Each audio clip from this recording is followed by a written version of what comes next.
Hi అండి. Welcome to my channel. ఈరోజు ఈ వీడియోలో నేను బీరకాయ ఇంకా నువ్వులతో పచ్చడి ఎలా చేసుకోవాలో ఈ వీడియోలో చూద్దాము.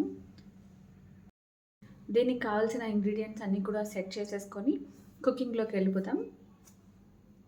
ఇక్కడ నేను ఒక పెద్ద బీరకాయ తీసుకున్నానండి. అది 300 గ్రామ్స్ వరకు ఉంటుంది. నాకు ఒకటే వచ్చింది పెద్ద సైజు కాబట్టి. బీరకాయని మొత్తం బాగా చెక్కు తీసి కట్ చేసి పెట్టుకోండి.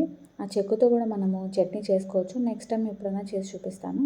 ఇప్పుడు మొత్తం అన్నీ కూడా నీట్గా కట్ చేసుకొని పెట్టుకోండి. ఇప్పుడు అలానే ఒక 2 టమాటాలు తీసుకుంటున్నాను నేను ఇక్కడ. వాటిని కూడా నీట్గా మొత్తం సేమ్ సైజెస్లో వచ్చేలాగా కట్ చేసుకొని పెట్టుకుందాము. ఇప్పుడు స్టవ్ పైన ప్యాన్ పెట్టుకొని ప్యాన్ వేడెక్కిన తర్వాత అందులోకి 2 నుంచి 3 టేబుల్ స్పూన్ల వరకు ఆయిల్ వేసుకోవాలి. ఆయిల్ లైట్గా వేడెక్కిన తర్వాత ఇప్పుడు నేను దీంట్లోకి వెల్లుల్లి రెమ్మలు వేస్తున్నానండి. వెల్లుల్లి ఒకటి మొత్తం వేసేసాను. అలానే కారానికి సరిపడా ఎండుమిర్చి వేస్తున్నాను. ఇక్కడ మీరు ఎండుమిర్చి లేదా పచ్చిమిర్చి వేసుకోవచ్చు, లేదంటే 2 కలిపి కూడా వేసుకోవచ్చు. యాక్చువల్గా 2 కలిపి వేస్తే టేస్ట్ ఇంకా బాగుంటుంది.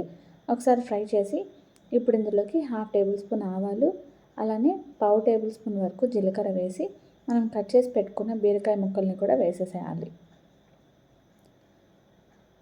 మొత్తం బీరకాయ ముక్కలన్నీ కూడా వేసేసి ఒకసారి బాగా కలిపేసుకోండి. ఒక 2 నిమిషాల పాటు బాగా కలుపుకుంటే సరిపోతుంది. ఆయిల్లో ఫ్రై అయితే టేస్ట్ బాగుంటుందండి బీరకాయ ముక్కలు. ఒక 2 మినిట్స్ ఆయిల్లో ఫ్రై చేసిన తర్వాత మూత పెట్టి ఉడికించండి. స్లో ఫ్లేమ్లో పెట్టి మూత పెట్టి ఉడికించాలి. అప్పుడే టేస్ట్ బాగుంటుంది. లో ఫ్లేమ్లో పెట్టడం వల్ల అందులో నుంచి వాటర్ బాగా ఊరి ఆ వాటర్కే బాగా ఉడికిపోతాయి ముక్కలన్నీ కూడా. మూత తీసి ఒకసారి మిక్స్ చేసి ఇప్పుడు అందులోకి కట్ చేసి పెట్టుకున్న టమాటో ముక్కలు కూడా వేసేయాలి.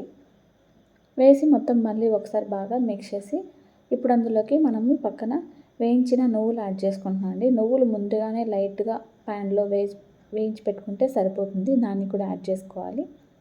యాడ్ చేసుకొని మొత్తం బాగా కలపండి. ఒకసారి బాగా మొత్తం మీడియం టు లో ఫ్లేమ్లోనే చేసుకోండి. మూత పెట్టి ఒక 5 మినిట్స్ పాటు ఉడికించాలి. ఇప్పుడు చూడండి, టమాటో ముక్కలు ఇంకా బీరకాయ ముక్కలు అన్నీ కూడా బాగా ఉడికిపోయినాయి. మీరు హై ఫ్లేమ్లో పెడితే మాత్రం మాడిపోతుంది.